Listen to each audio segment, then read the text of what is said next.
Today's agenda will be touching on millennials having the option of getting a HDB, a BTO, or a private property, right? So I'm here sharing and educating on the pros and cons on what should you be looking at. And if you have any questions along the way, do note it down.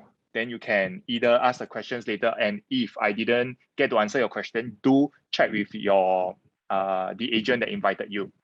Okay, as we are all trained on how to advise client on what type of property that suit your needs most, is because every individual agenda is very different, right? So the agents will be able to advise you accordingly, since they know your full situation. Okay, and a slight introduction about myself. I have achieved number one position in 2019 and 2020 in the company, and I have achieved the millionaire status in 2019, 2020, and 2021.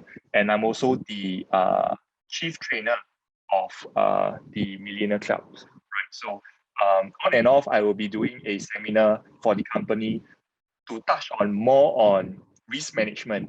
Right. So in any types of investment, risk is something we can control, then we definitely have to control, rather than just keep thinking about the capital appreciation, the upside, yet we neglect the downside, then it will be not a sound investment strategy. Okay, so let me start. Okay, so this will be a disclaimer. All the information shared will be as accurate as the data retrieved from the sources, the different sources. Okay. Okay. So, hold on. Okay, since January, do take note on the date that I have stated, as they are dated from the articles, right? So since January, we have resale HDBs hitting new highs and the next high, right? And why is this happening? So later I will be touching on that and explaining you on the reason of it, right? January, then May, they reported on the news that $21 million HDB, right, have been transacted in last month. Okay, then let's move on. These two articles have been talking about, since January, they have been talking about the uptake of the HDB resale. So in July, right, HDB resale prices up again, right, and $19 million flats sold in June alone. Okay, and the most recent one will be DBSS in Bishan, sold at a record of 1.295. It's slightly below 1.3. Okay, and anyone who can afford a 1.3 million HDB, they can easily afford a 2.6 mil condominium, right? So there's always a choice. Like there's always this two end of this purchase spectrum.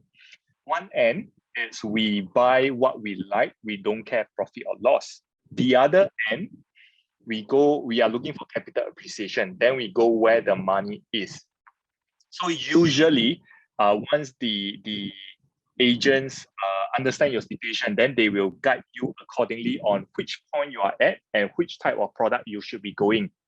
Usually, most of the people, general public, they want to come in between where they can see themselves staying in it, and also for capital appreciation, right? No one would want to buy into a property that have depreciation in the near future when you want to exit. Okay, so let's move on.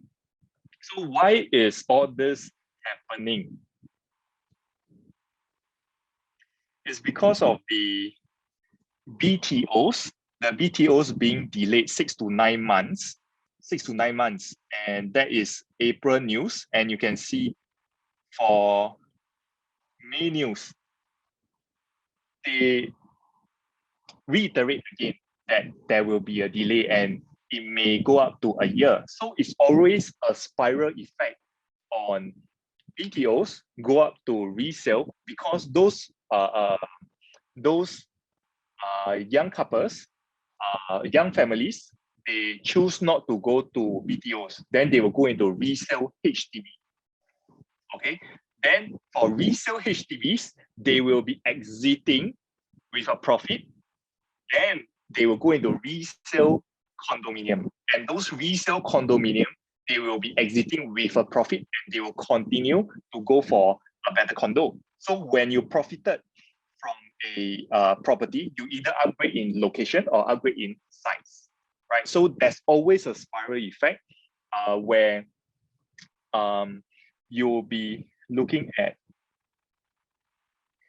the private housing resale volume. It went up since starting of the year, right? This is May article, right? And they stated April to 11-year high. So when the volume is up, when the news is stating that the volume is going up, it means that eventually the price have to go up. Why do I say that? It's because it's always supply and demand. Profits is always supply and demand. So when volume peak, it means that the supplies drop, right? The volume peak is because people keep buying. It means that the supplies drop. Then the next to go will be the price, right? So when the supply is high, the demand is low, prices will be slightly on the downside. Okay. When the demand is higher than the supply, that is when you can call for a good profit, which is the current situation where the supply is low, the demand is high. That is why people are exiting. If you are owning a property, it's definitely a good time to exit with a profit. But your next step is very crucial, where you may be taking, if you take the wrong step, you are taking a few steps back actually, right? So the next step, you have to really tread very, very carefully, which I will be touching on. What are things to look at? Okay, and today's session will not be selling any products. It's purely on educational basis. Okay, so in August, the resale stated it went up again, where you can see over here. The price may be going up at 1%, right? But the volume have been peaking. When the volume is peaking, you can eventually expect the price to continue to soar. Okay. So this is the reason where HDB, let's take a look first. HDB resale, they actually went up, right? It's because BTO being delayed. Those people who, there's always a demand for BTO, but right now BTO is being delayed. Then those people from the demand in BTO, people don't want to wait, they will go into HDB resale, right? So that increases the demand in HDB resale. That is why a lot of people, they are experiencing COV, cash over valuation, in HDB sector, right? So those people who are exiting their resale HDB with the COV, with the profit, they will be upgrading into condo, right? That is why a spiral effect where the resale private property sector is going up as well, right? So do understand why the property prices are going up. Is because it's always a spiral effect. Start from the very BTO demand, then it spirals to HDB resale, then it goes into resale condominium, right? Then eventually a better condo or even landed properties. Okay. A lot of people, they have been thinking since the prices have been going up for private properties, will the prices drop? Okay, that is a lot of my clients' concern as well, right? So let's take a look at this. The reason why during a pandemic, the Singapore property prices is still soaring, is still inching up. Why is it? Because of the cooling measures in place. Seller stamp duty. Seller stamp duty is to fend off the speculators where, okay, in the past, you can buy a property, a private property now. The next moment you can sell. But then after that, they implemented seller stamp duty of 4 years holding period. Then after that, they decreased to 3 years. This is to fend off the speculators to keep the real investors with real holding power, because government have already learned their lesson in 2008 times where the property market are being hit by the crisis and everyone dump their properties. That is when the property price index are affected, right? So that is seller stamp duty. And additional buyer stamp duty.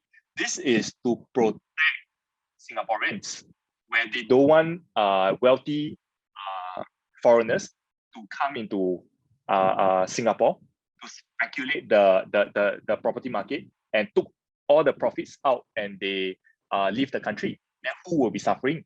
Singaporeans will be suffering, right? So this additional buyer stamp duty is to protect the Singaporeans, okay? And after that will be loan to value. Loan to value in the past is 90% loan, 10% down payment. Then it moves on to 20% down payment, 80% loan. Then after that, 25% down payment, 75% loan. This is to inject prudency into the market, right? So in a pandemic like this or a crisis coming, people will not be dumping their properties because the down payment it's high. Where I serve a lot of foreign investors, and the investors, they always complain that Singapore has one of the highest down payment in order to buy a property. Okay, then the last one will be total debt servicing ratio. This, let's say if today you are earning, you have a household income of 10,000, right? The bank only recognize 60% of it, right? 10,000 and 6,000, they only recognize that and they will do a loan assessment from there. So all these cooling measures in place, it's to inject prudency into the market, right? So they only want the real investors. They want the real investors with the real holding power. So whatever hits Singapore, the prices will not be affected. All right, and every time when a cooling measures comes in, right, this is to slow down the process of the buyers purchasing. It's not to, government will never want the prices to go down. They want a gradual growth. Whatever go up too fast will come down very fast. That is why they want the gradual growth, right? So whenever a new cooling measures comes in, you can expect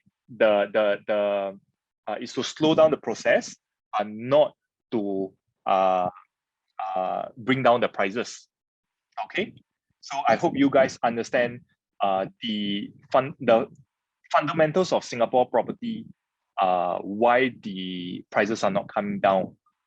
Right, when the pandemic hit, I have so many clients who are actually very happy about this because they are expecting fire sales, right? But the fact is that I told them, don't be too happy about it.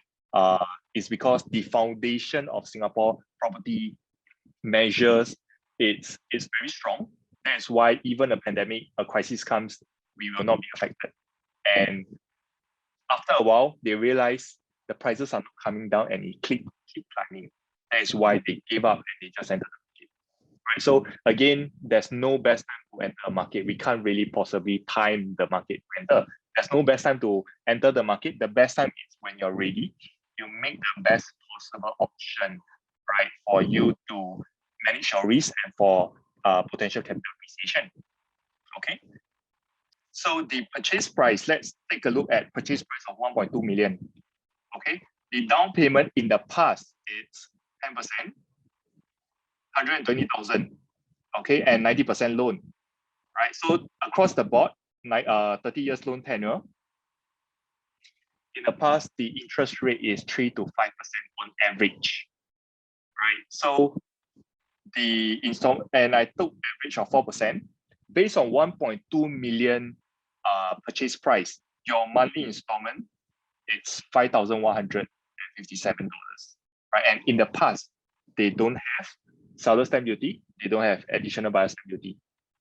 This is when, if crisis comes, the installment is too high and there's no seller stamp duty, there's no additional buyer stamp duty, there's no measures governing the property sector. That is why when crisis comes, everyone, they can't hold, they will dump the property and the property price index, they will be coming down, right? So after that, it moves on to 20% down payment, 240,000, right? So from 120,000 to 240,000, the down payment.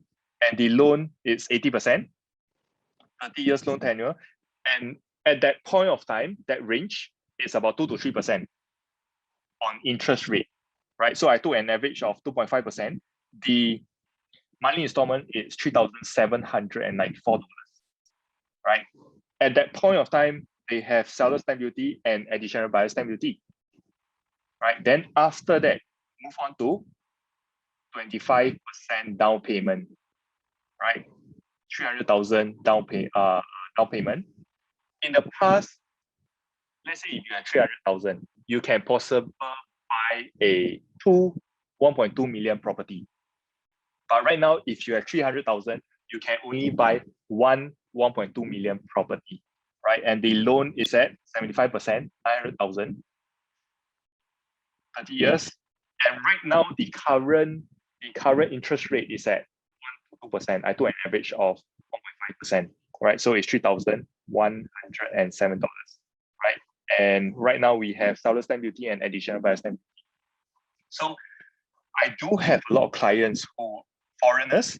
They always come here, and I'm very curious on why do they actually willing to pay the 20% additional buyer stamp duty now, right? So whenever I transact a deal, I will always ask them, like, why are you willing to pay 20% additional buyer stamp duty? And they say that they always, roughly all the reasons are about the same. I say, Oliver, you guys are only looking at Singapore market, and you are complaining that 4% stamp duty is high, right? But the fact is that we have been investing all over the world, and Singapore has one of the lowest borrowing costs, right?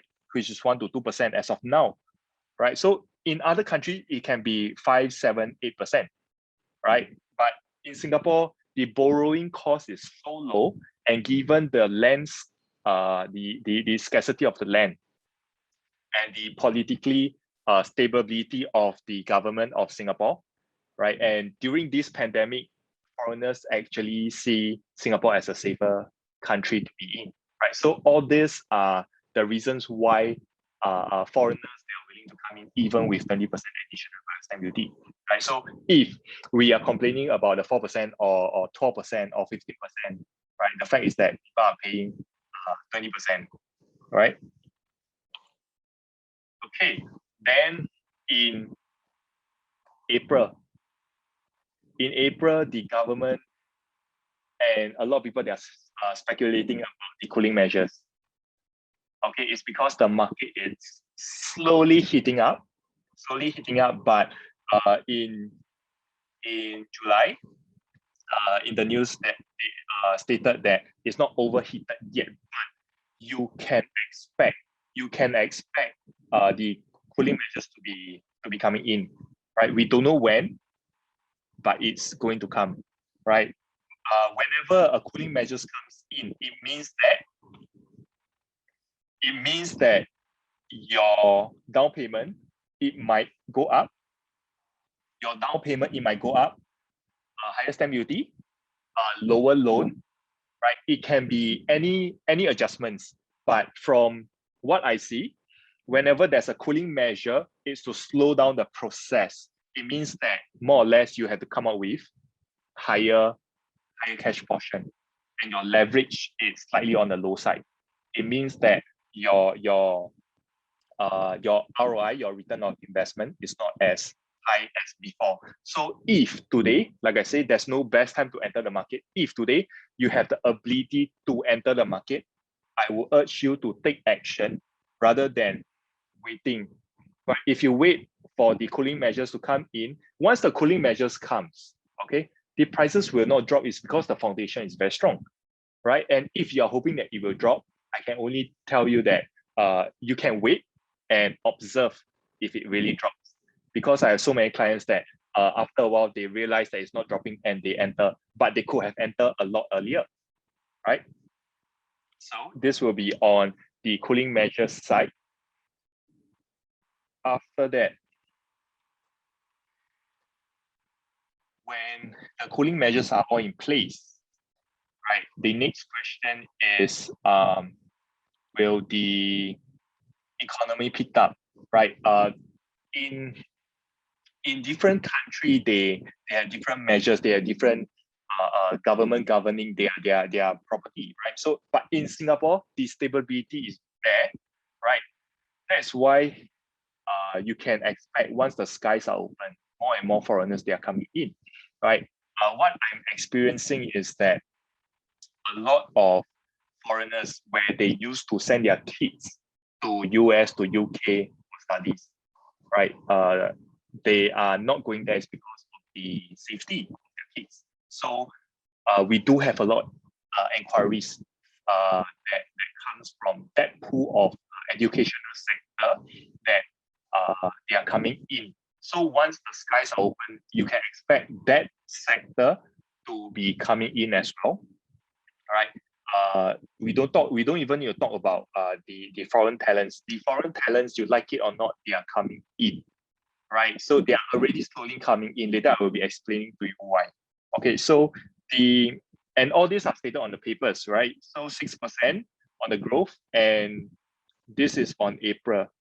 July, GDP will grow 4 to 6% despite global uncertainties, right? So you like it or not, these are the facts, and it's going to happen, right? There are a few types of people where you either visualize it happening, or you wait for it to happen, then you have to pay a price for that lesson to be learned, right? So once the facts and figures, everything is on the table, you can make a more informed decision.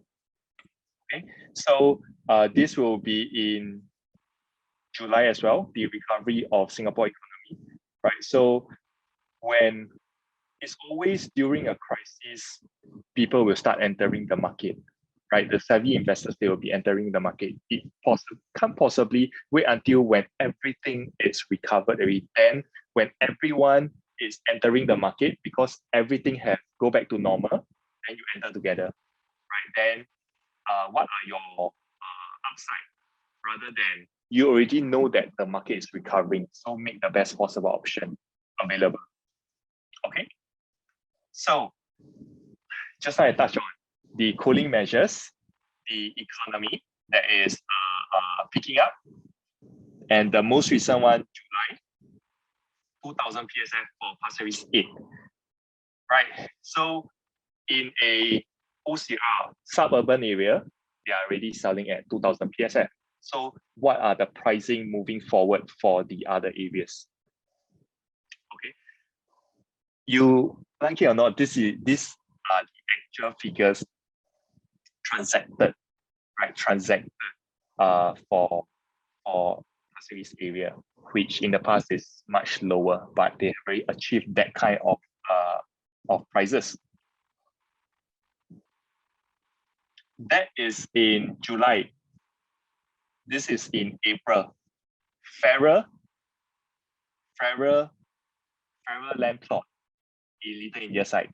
Okay, the land bid is 1129, expected selling at 1009 to 2001. This is stated on the papers. Okay, and this article is in April.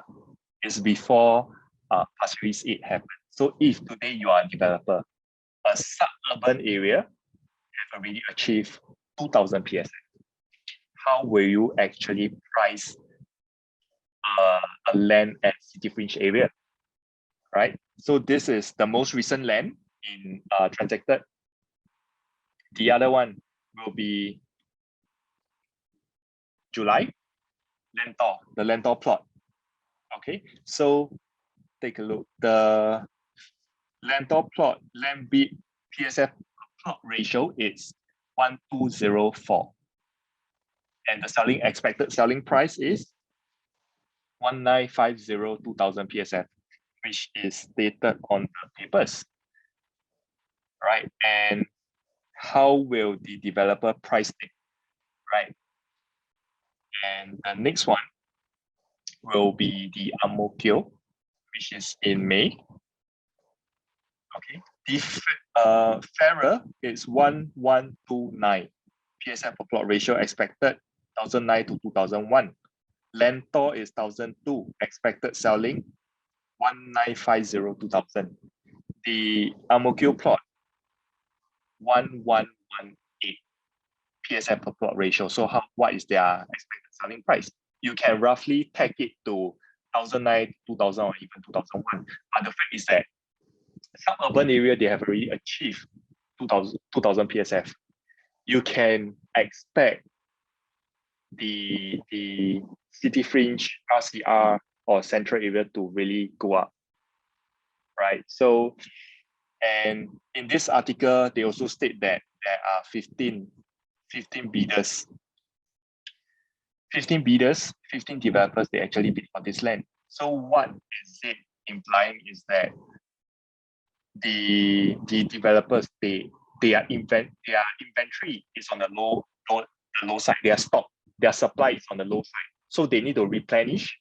And that's why you can see 15 bids, 15 developers bidding for this land, right? Right now, the developers are very cautious about bidding the land. Why? Is because in the past, they will pay an additional 5% ABSD to the government, but once they sell it out, or they will be taking back the 5%. But now, government implemented 5% ABSD to them, but they can't take back, right? So their profit margin actually drops by 5%, right? That is why they are very, very, very cautious now, right?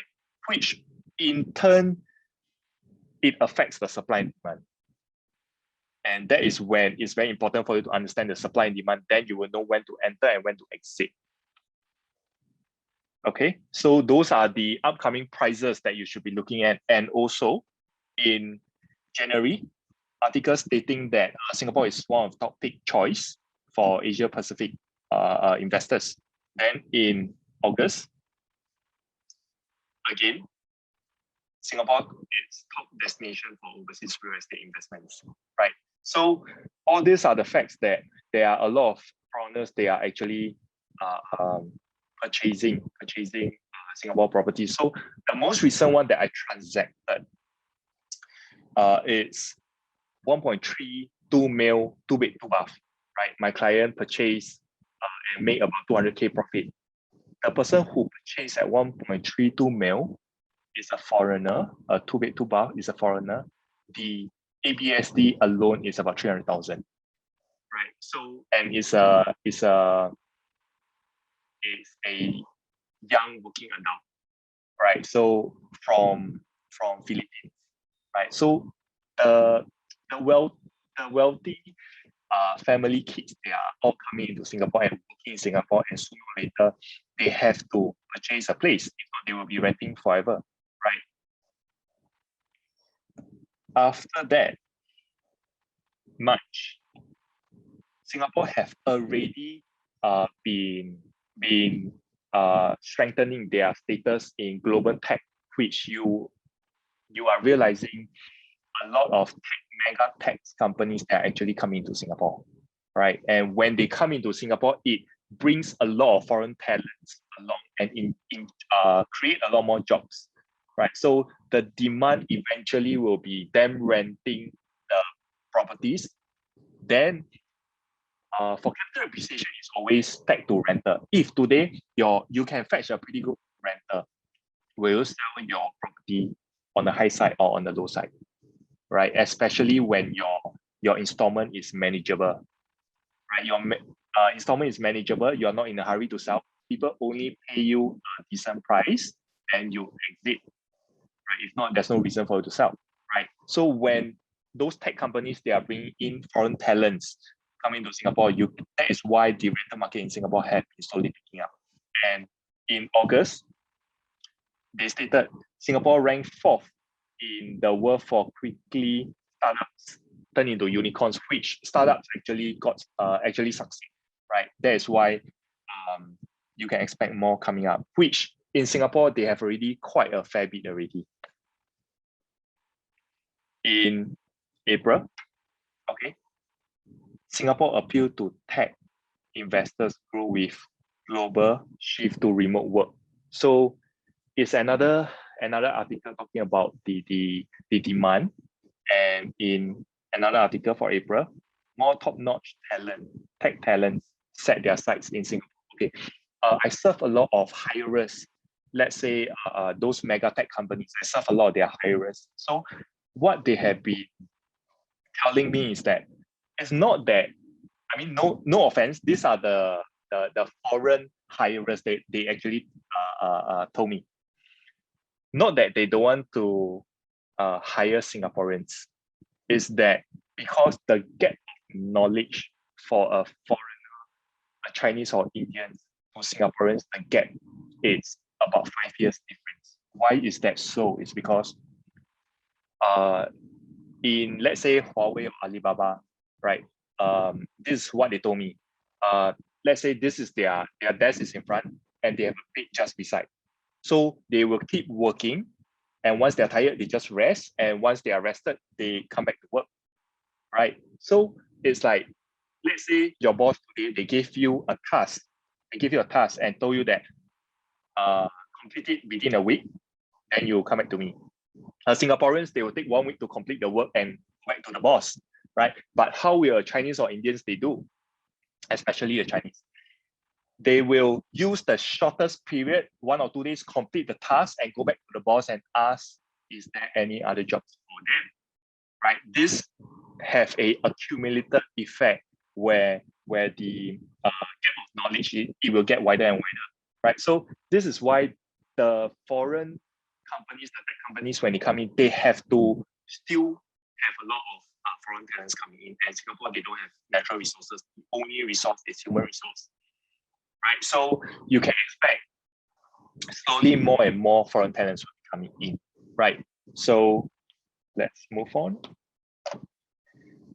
Singapore is one of the most expensive city in the world, and we are first world country.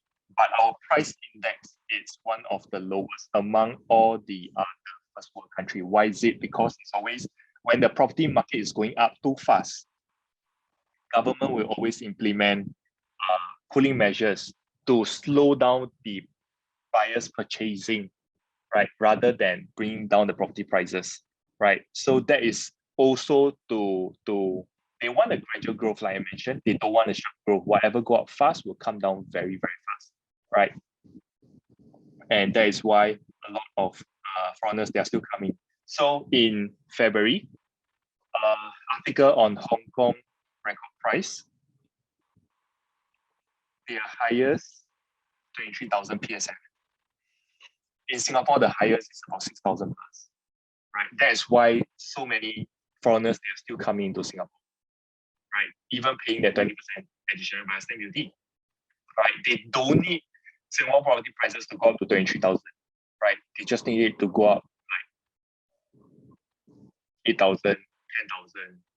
They are good enough, right? So you like it or not, these are the price of other countries, and their borrowing cost is a lot higher, right? Right now, a lot of people, they are deeming Singapore as undervalued is because borrowing cost is low and the political stability is there.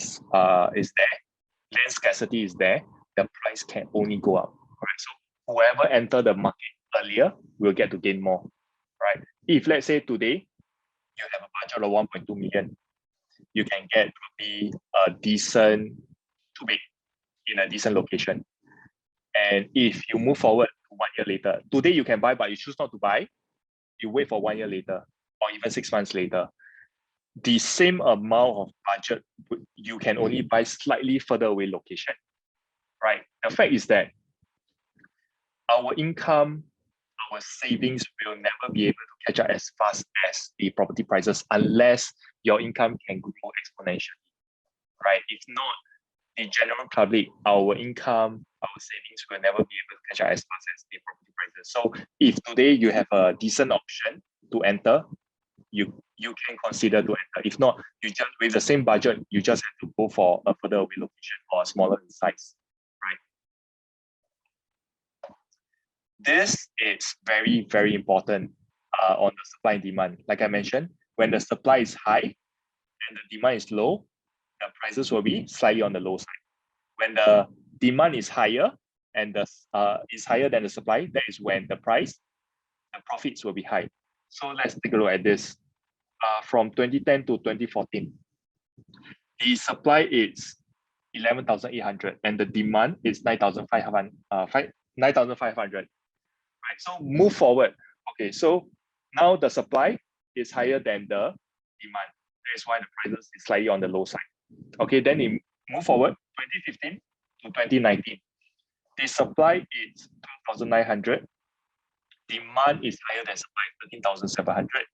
Right. So now demand is higher than supply, and that is when the profit you can call for a profit. But who will be taking the profits? It's those people who entered here and they are exiting here, right? So they are exiting here in order to take profit, right? So move forward. What is the current situation now, right? So how are we going to time the enter and exit is very, very important.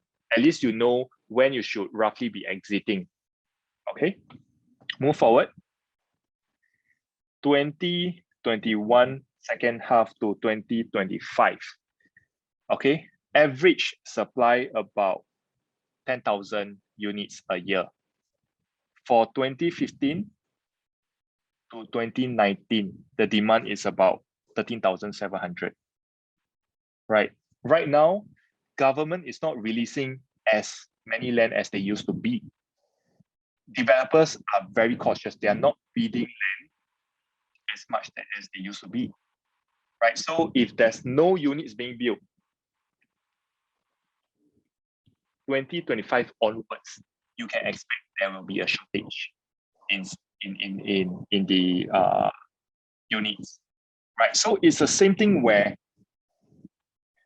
we are in the same cycle over here, and we are timing to exit in this bracket. If you can visualize and understand the supply and demand, which we can actually calculate what is the existing stocks, what is the upcoming stocks, all this can be calculated, right? So do check out with your agent that on this supply and demand, profits always tagged to supply and demand. Once you understand this supply and demand, then you will know when to enter and when to exit, which is very important. Okay. Right now, the unsold supply continue to decline. Right, the existing one is continue selling. Right, it's continue selling. That is why the supply is depleting. Right, once the supply is depleting, it means the price will be going up. It's because when the supply goes down, it means that the volume is high. When the volume is high, the next one to go will be the price. So price will always follow after the volume. Right, once you see a lot of news talking about the volume being taken up and it's getting higher and higher, creating a new high and a new high, that is when the supply is getting lower, and the next one to go is the price. That is why in this current market situation, Pasir Ris 8 they can go 2,000 PSF, right? It's because the shortage of the supply, right, is there. That is why eventually developers are willing to call for that kind of price. But again, there are three types of developer that you need to understand. The first type of developer, they will buy the land, they will build, take marginal profit, and leave the main part of the profits to the first owner to take. The second type of developer, they will buy the land, they will build, take a mid-chunk profit and a mid-chunk profit for the first owner to take. The last type of developer is that they will buy the land, they will build, take all the profits plus a premium. What does the premium mean? It means that they factor in 5 to 10 years ahead prices into this kind of product, right? So profits are very simple. When developer take lesser, you have more to gain.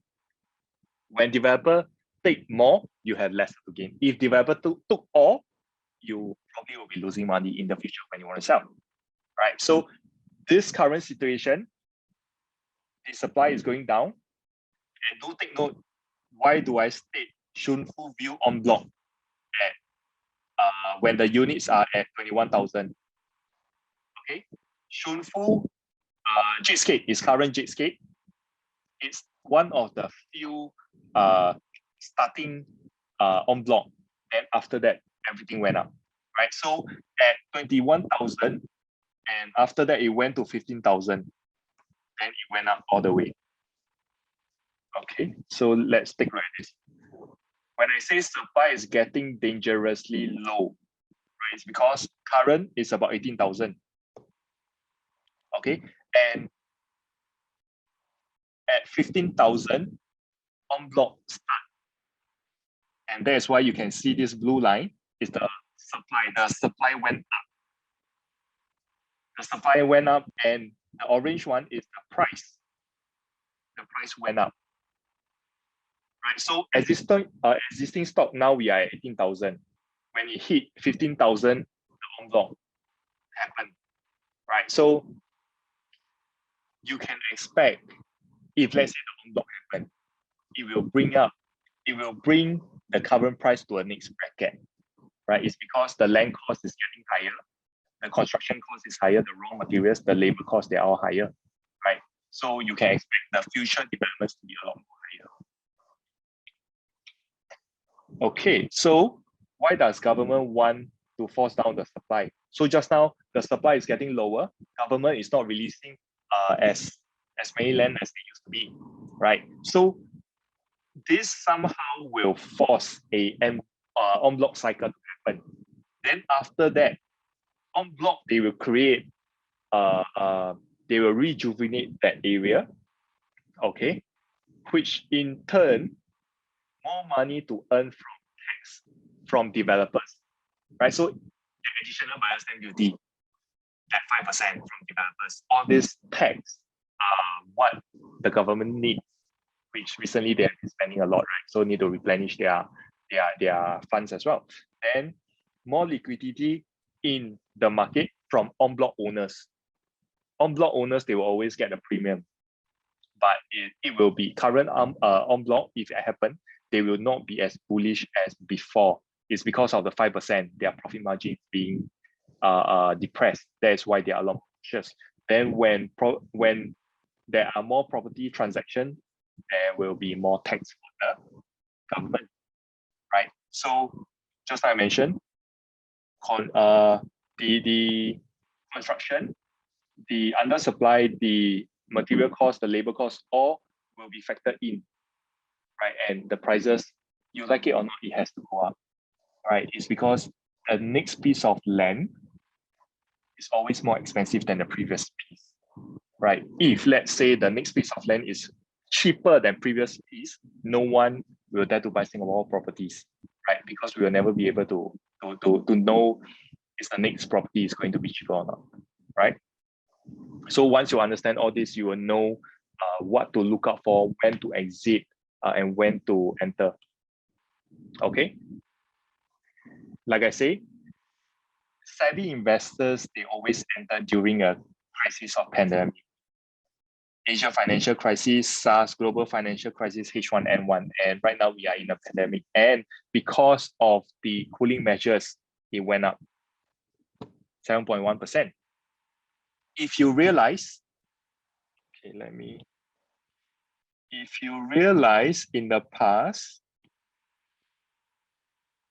the fluctuation of the curve, the fluctuation is very volatile. But right now, it's getting thinner and thinner for the fluctuation. Why? It's because it's all the cooling measures in place to inject prudency into the market. That is when you don't see much fluctuation. But after this pandemic is over, you can expect the property prices to move up to a next bracket. It's because this is very logical, where during a crisis, a pandemic, this is the current price, right? When everything goes back to normal, what should be the prices? It can't be worse than previous price, and it can't stay the same. It's because it's better than current situation, right? So you like it or not, it's going to happen. It's just that can you visualize it or not? Those people who can't visualize, they just have to pay a premium on that. And you like it or not, price will continue to increase because of the land. Okay, if today en bloc happen, everyone has the holding power. They will only be willing to sell to a developer if the price is right. If not, they don't sell. They are not in a hurry to sell. It's because they have the holding power. All the prudency have been injected already, right? And once that happens, the size will get smaller and smaller. That's why when I say, if now you have 1.2 million budget to get from there to bit, but you give it 6 months or 1 year later, you just have to be able to accept small in size or further away location. In a property purchase, there are 3 types of factors that you need to consider. The first type will be the size, second will be location, third type will be the price. If today you want a good size, you want a good location, price will be high, right? If you have a fixed budget, you want a good size, then the location will be slightly further away, right? So it's very fair to have these 3 factor, choose 2. It's very fair. If today you can find good size, you can find a good location, you can find cheap, you can let us know. I tell you, a lot of agents, they will be buying already. The fact is that there isn't, right?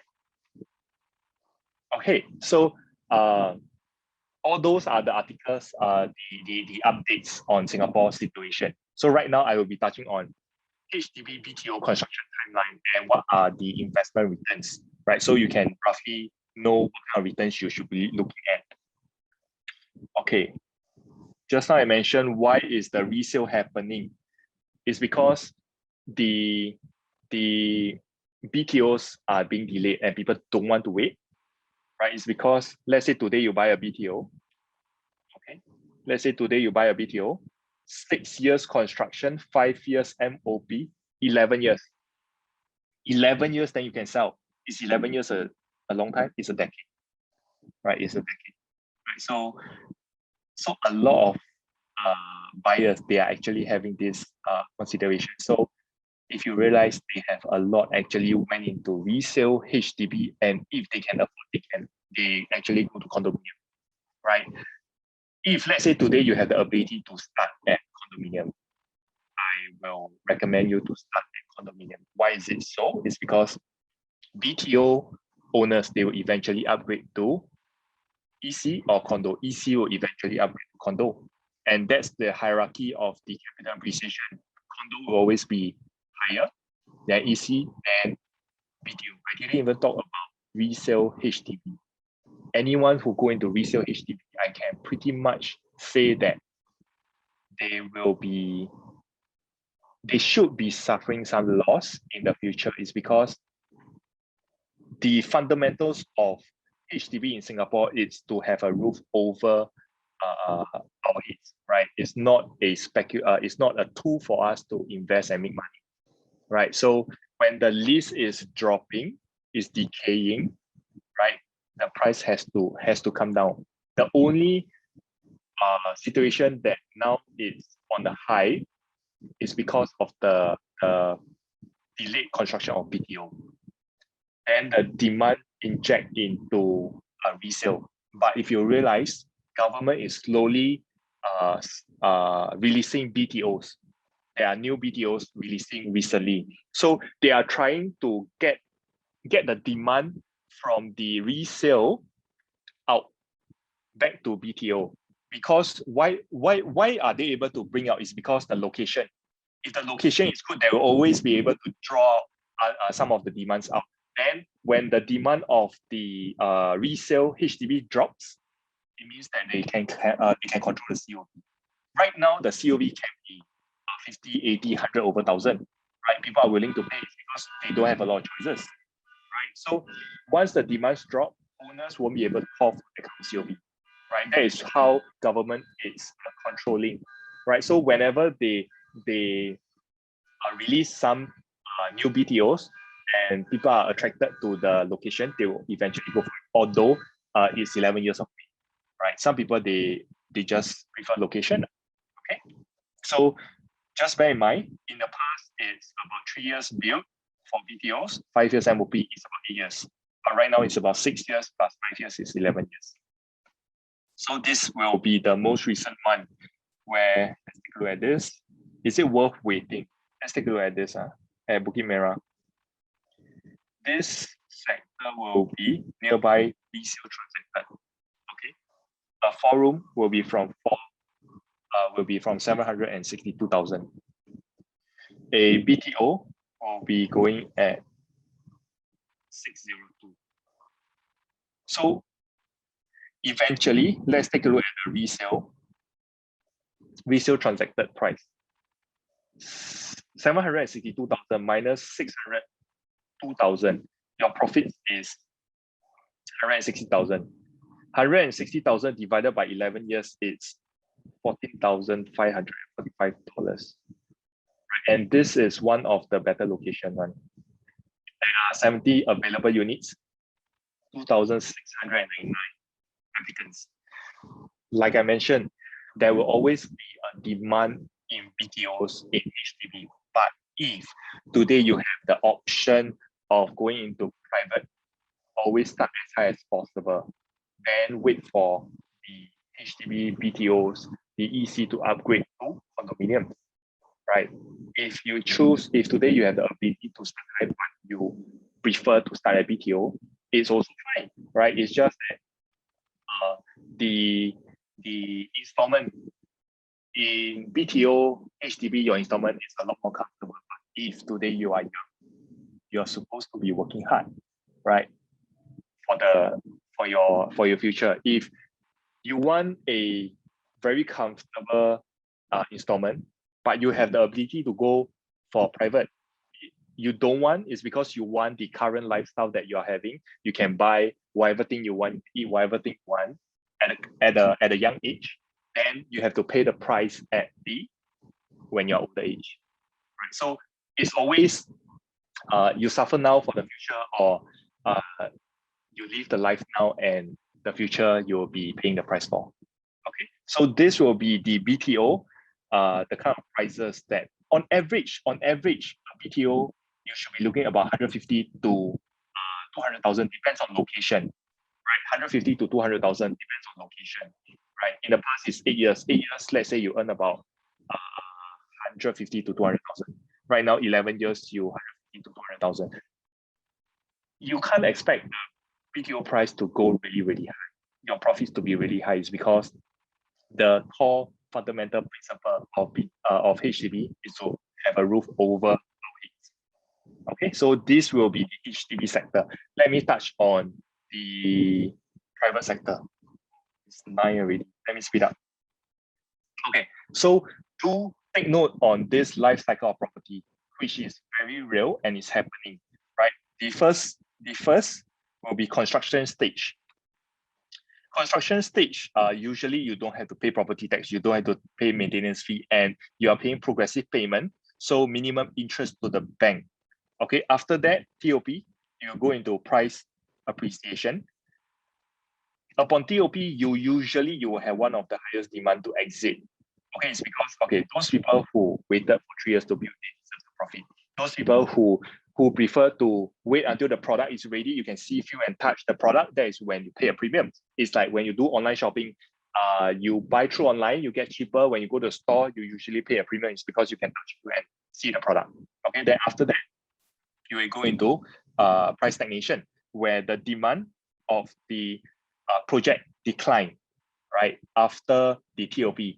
Then, but it's still at a stagnation stage. Why? Is because the project is still relatively new. Then after that, it goes into price depreciation, where the demand decline slightly further and the project is aging. That's why you experience price depreciation. Then after that will be en bloc.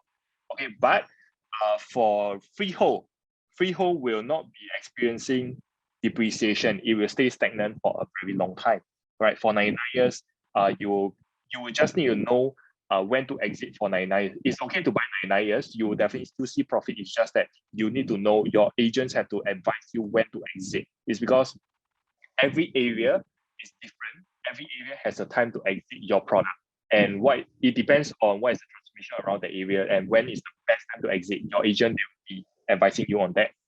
Okay, so now I will be touching on, is freehold a better choice or leasehold better choice, right? Which most of people, they will prefer freehold, right? Then, let me show you. For freehold throughout 2010 to 2021, okay, freehold appreciated 39%. Okay, freehold properties 39%. These are private, excluding EC, because EC is 99 years, just to make a fair comparison. And 99 years appreciated 57%. Okay. Right. So I'm trying to say is that not necessarily freehold means good or leasehold not good, right? There's always different areas. We look at different things and why a product they will be appreciating in price, which I will be sharing with you later. So take a look, examples. Okay, I will be touching on, I have updated all my data. I will be using the most recent TOP project. So it's a fair comparison.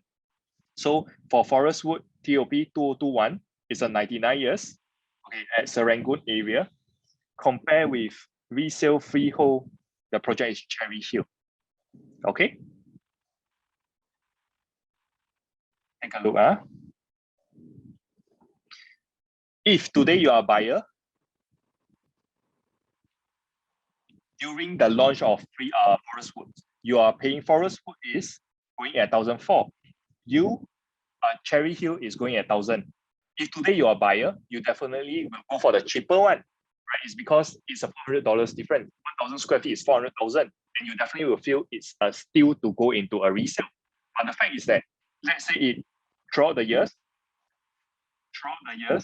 Forestwoods, they appreciated 18%, yet Cherry Hill, they have stayed stagnant, 8%. So it's 2016, 17, 18, 19, 20. So about 5 years.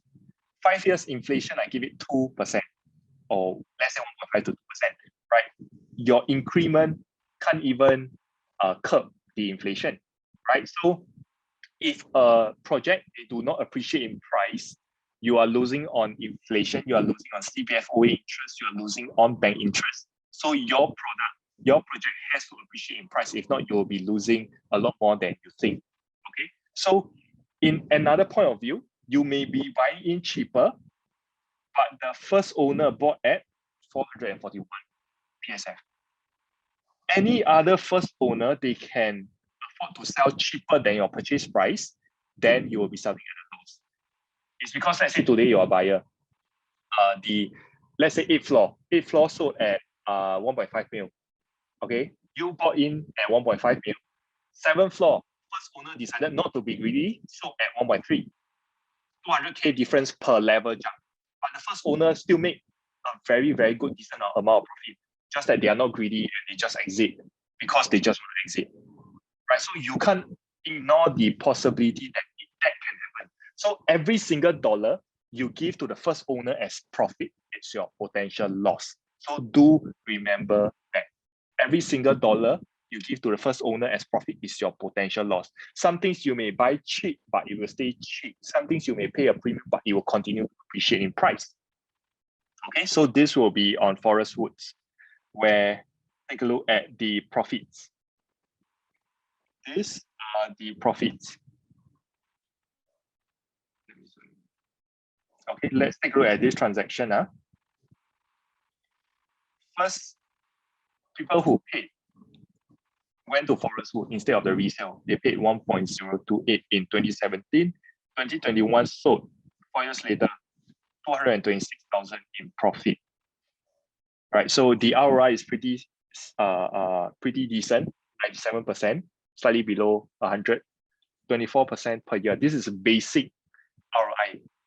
This is just basic. We can go a lot more in depth, but just for the seminar's sake, keep it simple.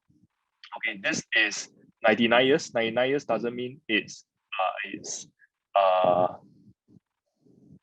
lousier than a freehold product, right?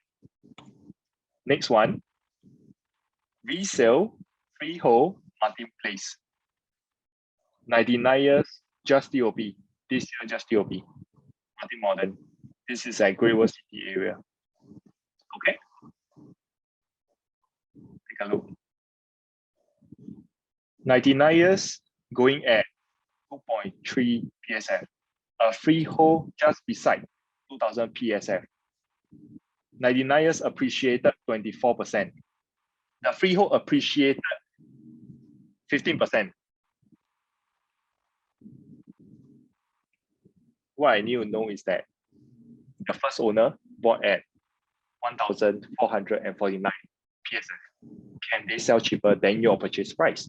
You may be enjoying the 15% increment, but is your risk being managed? Right? Any other first owner, they can afford to sell below their purchase price and still make a lot of profits, but you will be selling at a loss. Right? So you want to have the 15%. In return, you are incurring a lot of risk. But in this case, multi-modern, 99 years, you are the first owner, your risk is being managed and it appreciates higher and faster, right, at 24%. The first surge of capital appreciation is always easier and faster than the second surge, right? So for multi-modern owners, I would recommend them to sell. It's because they have already enjoyed 24%. The next surge, year on year, you may have increment, but that is on inflation, not on true capital appreciation. The true capital appreciation is on the first surge. After that, year on year, you will see the price increasing, but that is on inflation, not on true capital appreciation. So do take note on that.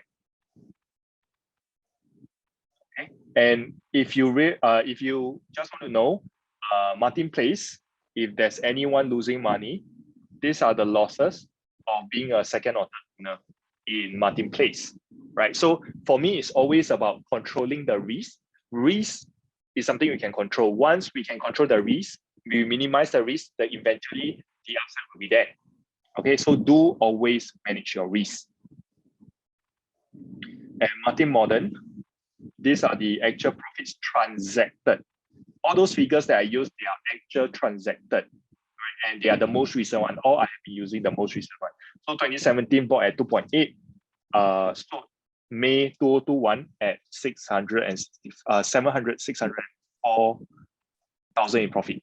Okay, in 4 years. So the ROI, 4 years is about 112 and slightly below 30% per year, right? So that's the reason why people are still going into properties, is because, I mean, you can always go into stocks and shares, right? You can always gain higher returns, but one is tangible, one is intangible. And for those people who are, we do hear a lot of people make money from stocks and shares, but we hear a lot more people make their wealth through properties. It's because when whatever happened, the building is always there, right? The land cost is there, the construction costs have been there, right? So somehow it has to go up. But I mean, intangible investment, it can always go to zero for no reason, and there's no no prior notice. They can just go for zero, right? So let us move on. Okay, how and why does a project appreciate in price? Analyzing the project is one thing. Knowing psychologically the buyer's behavior in different demographics, different areas are very, very important as well, which your agents, they will be sharing with you what type of areas, what kind of, who are your target audience when you want to sell in the future, right? Whenever you are buying now, your agents are already thinking how are they going to help you exit with a profit. It's because all of us, we want to create a long-term relationship with our clients, right? If, let's say today we transact for the sake of transacting, our business stops there. But if today we can manage the risk and the upside to be there, eventually there will be a profits to be made, then we have business from there. Okay, so this is a project in Yishun, which at the point of time when I asked a lot of my clients to go for Yishun, most of them, they choose not to, is because the location are slightly further away, but a handful of them, they still enter. But why? Generally, if you want to see capital appreciation, you need to have a catalyst. You need to have catalyst for capital appreciation, be it a new MRT, be it a new mall, be it a new government land sale in the area. If an area is a very mature, you can't expect the price to have a jump, right? So once there's a catalyst, it means that they inject demand into the area. That is when you can see capital appreciation to be made. Okay, so this area, the entire Yishun area, I would say this would be the only product to enter. Why is it? Because understand the demographics in the area. Canberra, Yishun, Khatib, these three residents over there, they all go to one mall called North Point. Okay, and North Park residences is a mall connecting to the existing mall, which the residents always go to become a mega mall and residents on top. So if today, I told my clients, like, whenever you enter, once TOP, you have to sell. Why is it? Because the catalyst itself is the mall, is because it injects demand into that area. But if today you are a resident there, when you can afford, let's say you have been staying the HDB over there. If you see the convenience over there, you can definitely, if you want to enter, if you can afford, you can definitely pick a unit in North Park residences. Okay, but the fact is that once you go to the mall for, let's say, 1 year, okay, you are sick of the mall already. That is why you can't command a good price. But you will still make profit, it's just lesser profit. So your agent, they will be timing when you should be exiting, which it will be shown over here. Upon TOP, it appreciated 15%. Okay, if you wait a while longer, it appreciated 8%. But is your risk being managed? Yes, your risk is being managed. Okay, and you are still profiting, just lesser. Okay, so take a look. So do understand the demographics of the area, who are your target audience, then you will know when to enter and when to exit. These are the actual profits of the other owners. This transaction, 1.24 in 2015, 2019, 4 years, 339,000. ROI for 4 years, about 120%, 30% 1 year. Okay. Okay. Another concern will be people want high rental yield for investment property. Okay, let's take a look at this. The sale in CBD area, your rental yield is definitely decent. This is 19 years old. Okay. Take a look at this. Okay. So how will an investor think? Investor will always see, okay, what is the rental as of now? A one bedroom at 4,004, pretty decent. Okay, take a look at this transaction. Okay.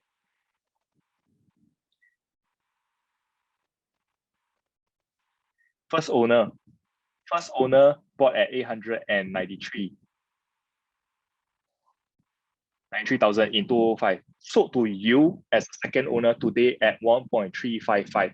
Make a decent profit of 461,000. But in return, you have 3.8% rental yield. It's pretty decent. On average, about 2.5 to 3% in most of the areas. But here, they can give you 3.8%. But the fact is that you are giving 100 months advance rental to the first owner to exit this depreciating curve, right? So remember just now the life cycle of a property that I mentioned, right? Construction, price appreciation, price stagnation, price depreciation, they're on top, right? So if you are looking for high rental yield, you are giving 461,000 profits to a first owner to take. Every single dollar you give to the first owner as profit is your potential loss, right? You may have 3.8% rental yield, but you are incurring a lot more risk. So I just want you to understand that risk. If you understand, it's either you manage the risk or you just take the 3.8% and let's see if how far the project can depreciate, right? So this one, I leave it to you. If this is your first property, you definitely want a capital appreciation to be in the shortest period of time to be the highest returns. Okay, let's move on.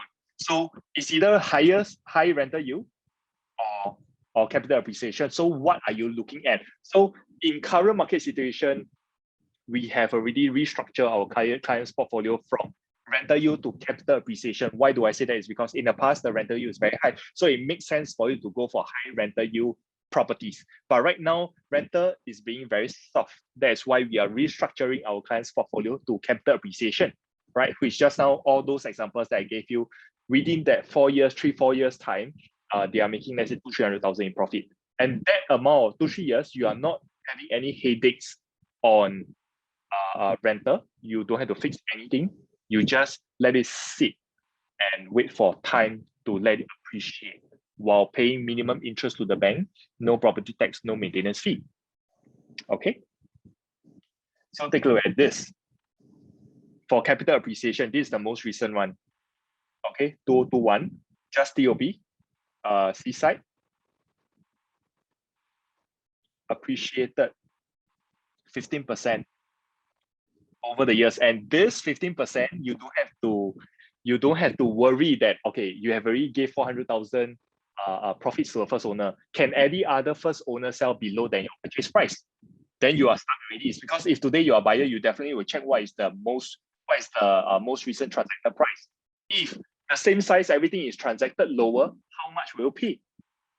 Right? So these have to really manage, and do not be ignorant about it. Do not ignore it. So Seaside, these are the actual profits of Seaside residences. First owner purchased as 1.2, 4 years later sold at 1.7, 4 years about 471,000. Okay, the I would say is very, very decent. Okay, 166% ROI in 4 years, 41% over a year, right? And most importantly, it's managing your risk. Once you manage your risk, then your upside can be there. If you only think about the upside, you don't care about the risk, and it's really not a sound investment. Okay, the other one, which a lot of people will be asking and comparing, new launches or resale. Okay, I'm just educating, and with facts and figures, after that, you make your own decision and make your own discussion with your agents. Okay, same thing, I have been using the most recent one. Okay, Queen's Peak TOP, early January or last year December. Okay, resale. Oh, so sorry, this one is 9 years for Queens. Okay, so take a look. Queen's Peak at during the launch, 1,006 PSF. Queens at just opposite the street at 1,002 plus PSF, $400 PSF difference. 1,000 square feet is 400,000 difference, right? But this one, they stayed stagnant. However, Queen's Peak appreciate 12%.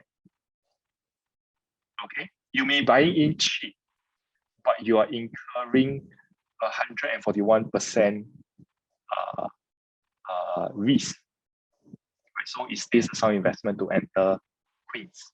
Right? You may have a 5% increment. Can that even cover your inflation? If that can't even cover inflation, you are losing more than what you think. Okay. Take a look at this. Queen's Peak. These are the actual transacted profit. Take a look at this transaction. Purchase price at 964. Okay, recently sold May at 1.16, 4.5 years, 196,000 in profits.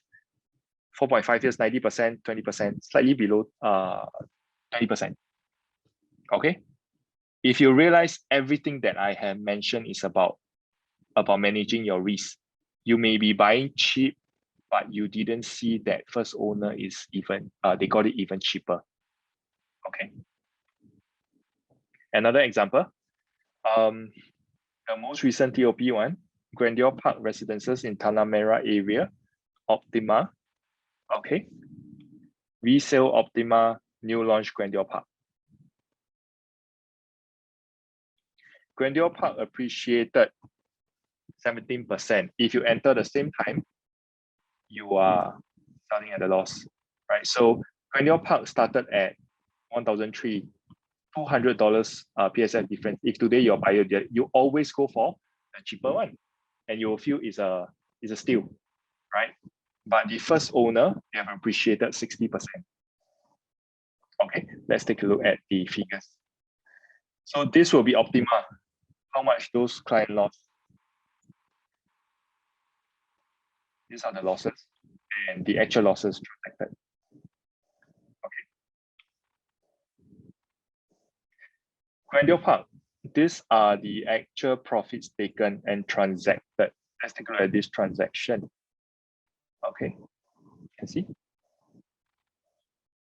Okay. First owner, 1.121 purchase in 2017. 4 years later, which is June recently, sold 289,000 in profit. ROI at 113%, 28% a year, right? You may be buying cheap, but it will get cheaper or it will stay cheap. You may pay a premium, but it will continue to appreciate. But again, there are a lot of projects in the market. Not all will profit. So your agent will always advise you which type of product to enter. Remember the 3 types of developer that I mentioned. So let your agent educate you on that. Then once the risk is being managed, you will eventually see the profit.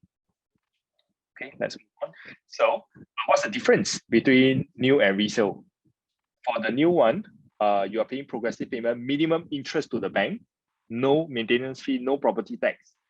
Okay, these are all sunk costs where you actually pay, but you will never be able to get back. Right. So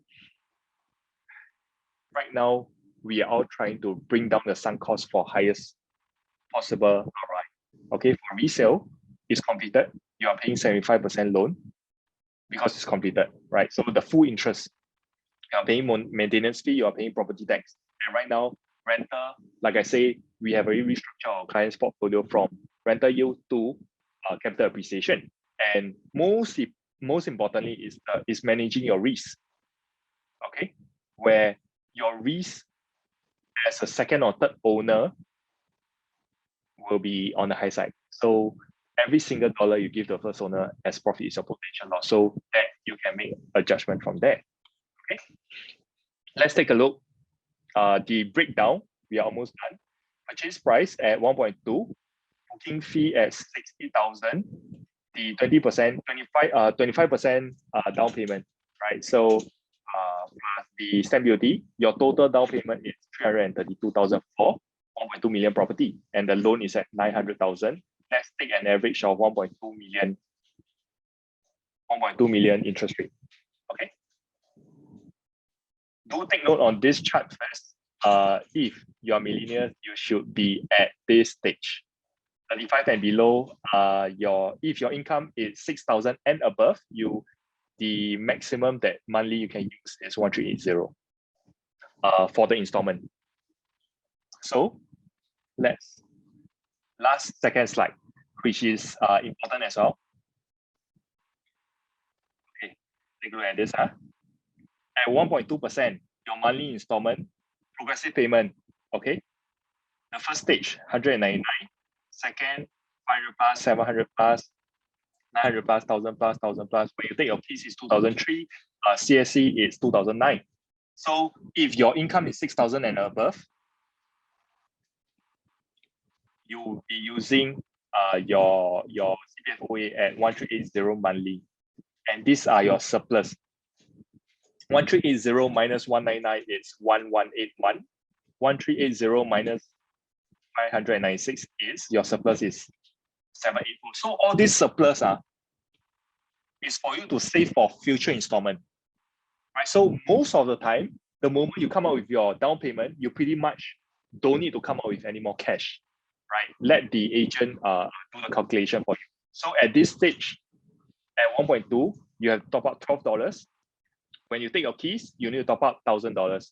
And this, when you take after TOP CSC, you'll be topping up 1,006. Okay, so what are the accumulated CPF OA? Okay, let's say the surplus that you have saved is 10,000. Okay, for the 9 months. Usually, foundation stage will take about 1 year, but I just use 9 months.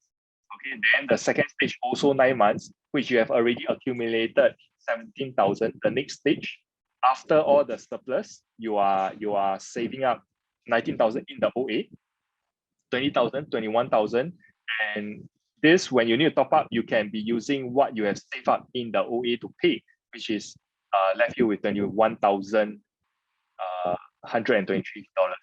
Okay, then after that, when you take a keys, if it's for a rental purposes, let's say 1.2, you get a estimated rough estimation, let's say 2.4 rental, minus your top up. Okay, you will have a cash flow of $1,395. And the CSC stage, let's say for rental, okay, you need to top up this, but your rental is 2,004, 2,004 minus 1,006, you have a surplus of 799. If let's say it's for own stay, you use what you have saved up over here, okay, for here, which if let's say you don't do anything, it can last you for a year, 13 months, right? So what I'm trying to say is that bring down the sunk cost, the interest paid to the bank, CPF OA interest, and the maintenance fee, the property tax. All these are sunk costs, right? Except CPF OA, it's still your money eventually, right? So once, usually at this price range, once you enter, you probably don't need to come up with any more cash, right? But most importantly, it's still managing your risk. Once that is being managed, eventually your upside will be there. Okay, yeah. So this will be the end of my sharing, right? So let me see. You guys have any questions? If not, you guys can check with your agent on what are the types of project you should be looking at. What are the risks for other for the resale? There's always a risk and pros and cons for all kinds. So you just need to understand where are you standing. Then it's easier for you to know what to expect, right? So yeah, so far no questions. And if you have any questions, feel free to check with your agents that invited you to this seminar. And I thank you for spending your time with me, right? After a long day. Yeah. So wish you guys a good night.